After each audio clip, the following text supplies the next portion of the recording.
Zdravo, jaz sem Alex in vam bom na kratko predstavil pouk zgodovine v programu Tehnika računalništva. Ta predmet imamo v prvem in drugem letniku in obe leti uporabljamo ta učbenik.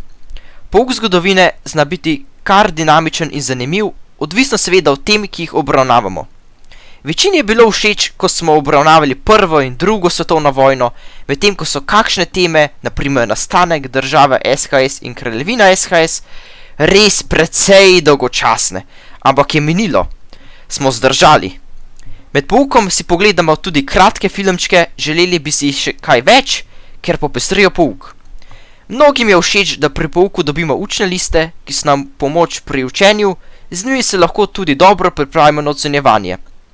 V drugem letniku moramo narediti obvezni izdelek in sicer animacijo na temo Podoba domačega kraja danes in nekoč, ki nam približa spremembe v prostoru, v katerem živimo.